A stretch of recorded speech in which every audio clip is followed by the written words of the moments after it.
the energy category for the work you're doing at your organization, Green Girls. Please tell us what you do.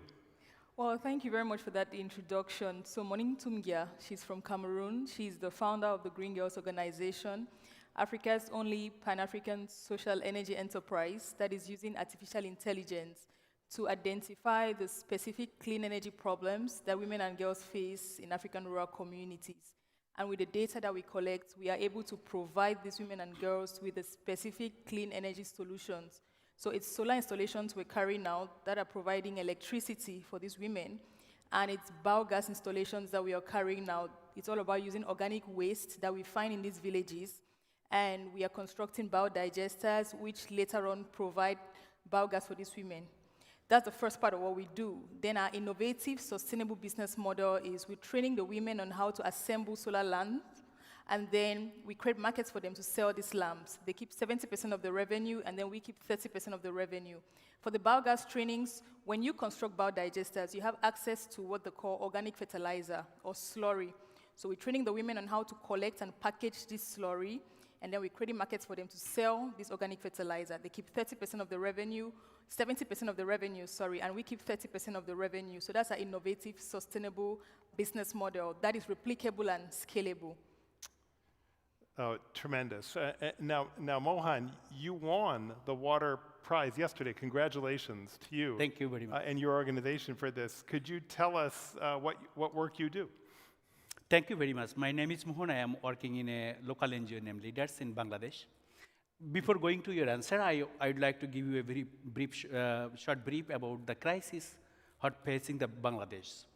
The Bangladesh is, the climate vulnerable countries among the world, and every parts of the country is suffering different type of problems. In the northern part, we have the floods, drought, and the middle of the Bangladesh, the waterlogging and flood also, and the coastal area, there are the severe cyclones, salinity, irregular rainfall, and also the drinking water scarcity is a big problems there. So people cannot live without water. So they can manage somehow the food, they can manage somehow the vegetables, they can manage somehow the fish and meats, but without water, nobody can live there. So basically, from my student life, I founded this organization in 2002. 2003, we started the community level activities. First, we took some initiative to install community level water treatment technology in the coastal Bangladesh. And that time, I was just finished my study, and people praised to us, and people request us to give more support. Then we connect to some other communities, some other foreigners, some other donors to give us a small grant. We got some support from abroad like you, and we make available different type of technology for water treatment. Basically, we are placing 3 technology for treatment of the surface water and 2 technology for treatment of the saline water. So we install ponds and filter. It's a community level, community managed, community level water management, water purification system that can treatment of the surface water. Definitely, it cannot treatment of the saline waters. It cannot remove the saline water. And we install more than 5,000 biosand filter in the community. It is also solo sand filter, and it can purify the pond water. And we also install a lot of more than 200 rainwater harvesting system in the community. And for removing the salt water, we install a reverse osmosis system to desalination the water, and also we install managed aquifer research. It's another technology that can inject the surface sweet water to the underground salt water to reduce the salinity so that people can drink the water. Basically, we win. I think we win for that we have an integrated water management model in the coastal area, not only in the drinking water, but also in the irrigation water for the agriculture. We provided the support millions of farmers and the population in the coastal Bangladesh. Climate change is a global problem. The causes are from emissions of gases all over the world.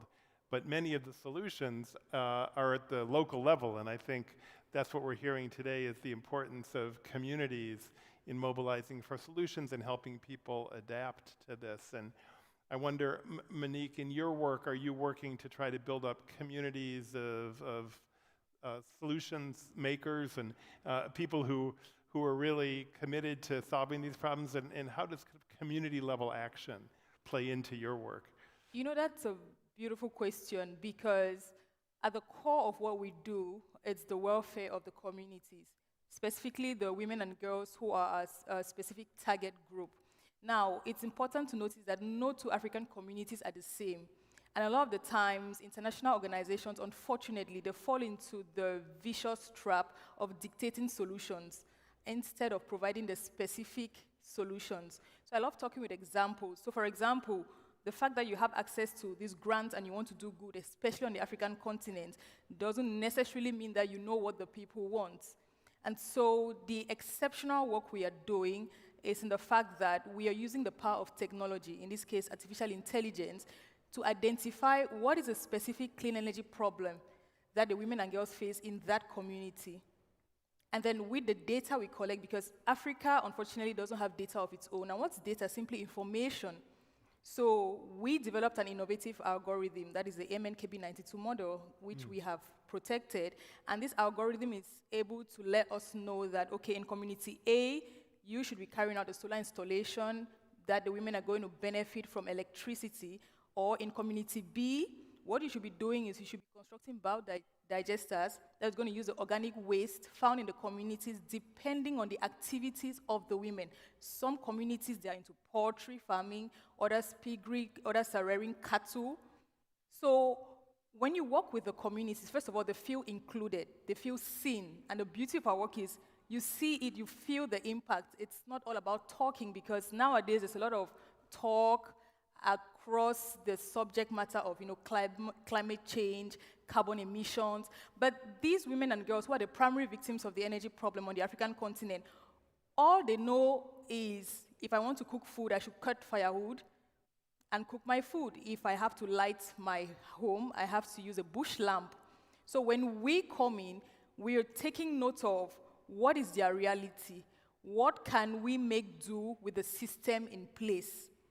So we are proud of ourselves in the sense that this is a solution developed on the African continent for the African people, adapted to a specific clean energy problem that women and girls are facing. So we are not coming in to impose or to dictate a solution. We are coming in, we are seeing that, okay, this particular community, maybe they have sunlight all through the year, but there's a serious electrification problem. So the algorithm is going to let us know, okay, how about you harness the power of the sun so that they have access to electricity? Because at the surface, what you see is we are fighting climate change and all of that, but the ripple positive effects, you have women and girls who are no longer suffering from sexual harassment because they don't have to go into the forest and get firewood to cook. You have health that you're improving, because a lot of these women, they develop serious bronchial ailments because they've been inhaling all of this smoke. You have girls. The level of girls, number of girls who go to school increases because in the typical African household, the girl child carries out all the household chores. So after carrying out the household chores, she can now study at night. You have kids who no longer suffer from third-degree burns because a kid got up to go to the toilet and, got mothers now who are no longer sending their daughters into early girl-child marriage because thanks to our innovative, sustainable business model, she can now earn revenue and sponsor her girl child in school. So you see, the beauty of our work is a one-stop Pan-African social energy enterprise that has developed this holistic approach. And this is our 8th year, and we're proud to say we're the only Pan-African energy social enterprise doing that on the African continent. We're always innovating and seeing how we can make the lives of these women and girls better, and at the center, not alienating them, from their context. It's a very innovative approach that you have. Extremely. I'm curious, is it difficult to get the data that you need, and where do you get the data from? Oh my God, challenges are very many. In terms of challenges, you have accessibility into the communities. It's a huge problem. You have lack of access to funding. You have very few women in the energy space. I know the strange thing about myself is I'm actually an attorney by profession, you know, like my background is law. How I got into renewable energy is a very long story. So it's already challenging in the sense that the primary victims who are women and girls on the African continent, you don't see very many women in the energy space. It's really male-dominated. So access to funding is a problem, accessibility is a problem, sometimes cultural differences, sometimes too lack of expression. We also work with interpreters so that when we are carrying out the sensitization campaigns in the communities, they have seen the solar kit, they have touched the solar panel, they know what they're going to be translating to the women during the trainings, because like I said, no two African communities are the same. Some communities, you get into the communities, they're already well established. The women have a cooperative that you can just work with them. Other communities, you come in and you have to develop a whole model from scratch. And the reception too from the local authorities plays a vital role. Some local rulers are much more open than others. And yeah, no matter the challenges, we always say at the key and at the core of what we do, it is innovation, it is impact, and it is sustainability. So whatever we're doing at the Green Gas Organization, we have to innovate on our already solution that is working. We have to impact, and we have to be sustainable. Because when the UN talks about sustainability, what's sustainability? Sustainability is all about how do you keep doing what you're doing when the funds no longer come in. And that's where our innovative sustainable business model comes in. And today we've impacted across 5 African countries, and we're legally incorporated in 17 other African countries. Because the beauty of our work is we can replicate and scale depending on the African context. Oh, congratulations for this work. Thank you. Mohon, how is your work community-based? Are you working with people in the community and helping to build up community strength in addressing these challenges? Or to tell us about your work? Yes, basically, we founded our organization in that village where I born and grew up. And our foundation, the board member of our foundation is from the community. So, and the activist and the staff member of, most of the staff members are from the community. So we would like to love to say that we are the really community-based organization. And basically, we are developing our proposal, sitting with the community people who are living around us. So community people direct us, community people suggest us what kind of support they need. And we just give them the support. We just make available some resources for their support, what they need. And Monique was talking about the challenges that she faces. Kind of what are the major challenges that you face in your work? Actually, you know that climate change is drastically changed, and the negative impact is drastically changed. So we need technology. But in terms of the technology, we are not thinking about the low-cost technology. We are not thinking about the cultural friendly technology, because it is very important that which people culturally accepted what kind of technology. And always we are promoting some high-tech technology that is very difficult to manage from the local people, because most of the rural people in Bangladesh are not so much literate to read the English indication of the open technology. And also, I think the inclusion and the empowerment is lack of our development initiatives. If we ensure that kind of things, I think we can better support them, the community.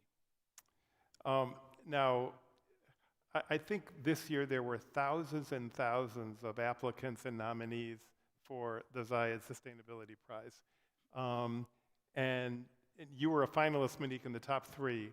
You were actually the winner in your category for energy. Congratulations to both of you. Any thoughts about the Zayed Prize and the difference that it can make in your work? Let me start with you, Monique.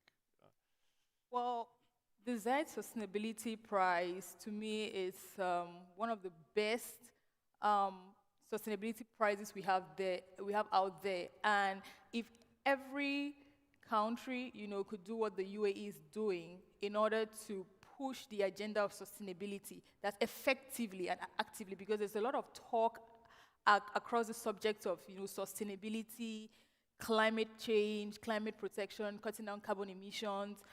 The Zayed Sustainability Prize, the impact has been phenomenal. And like I was saying during interviews, all of us are winners. If you're a finalist, you're a winner, because every solution is unique in its own way. Every solution is impacting millions of lives across the globe. No question you're a winner, and congratulations. Thank you. And Mohon, how about you? How do you see the Zayed Sustainability Prize affecting your work? Especially, I would like to thank the authority of the Sustainability Prize to recognize us. It is a global recognition.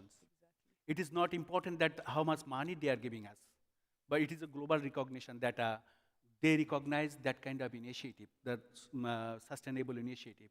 It is important. And they are giving us a opportunity to network with the other NGOs, other companies, other CSOs and non-profit. So it is a big opportunity for us. And I think the media briefing, what they did last several days, I think it's amazing. It's very great. And I never attended such kind of big event, like that's the royal celebration, the royal celebration. And I feel proud that I am able to attend that kind of prize. But of course, the money what the Sustainability Prize will give us, we will use that money to scale up our innovative activities, innovative solutions to the community. I think by winning that award, our community will get more help, and they will make their life sustainable. Well, we're almost out of time, but we have a big audience in the room and then watching online. And some of the people watching, they're going to tell people, "Oh, I heard this really interesting panel," and if you wanted them to say one thing about your work, just to sum it up in just 10 seconds, 30 seconds, a really short amount of time, I just wonder, how would you have them summarize your work and what message they should take away from this panel? Let me start with Monique and then turn to Mohon. One word to summarize our work is impact. Impact. Yeah, that's all I have to say, impact. Tremendous. And by the way, which countries are you in, Monique? Which countries is your organization operating in right now? Okay, Cameroon, Central African Republic, DRC Congo, Gabon, and Equatorial Guinea. That's where we've impacted. Then there are 12 other African countries that we are legally incorporated in that we're going to roll out our work, because our solution is replicable and scalable. COVID got us to pause, but 2023, we're getting back full force. Mohon, what message do you want people to share about the work you do? Okay, before finishing the session, I would like to request all of the global leaders, please be united in climate action. Because those people who are living in the developed countries, they cannot imagine how people are suffering in Pakistan, in Bangladesh, in Maldives. So please stand behind, please stand inside of the vulnerable people of the vulnerable nation. It is only one message I want to convey from our session to everybody, to the global leader, to you people in the UAE. Tremendous. Well, I want to close by thanking the organizers of this amazing conference. It's just been incredible, the amount of compelling speakers that they've brought here to Abu Dhabi to share the work that they're doing. I want to thank the organizers of the Zayed Sustainability Prize, and I particularly want to thank Monique and Mohon for the incredible work you're doing. Thank you for all your dedication. Thank you. Please join me in giving them a big hand. Thank you. And David, let me thank you too for your great moderation.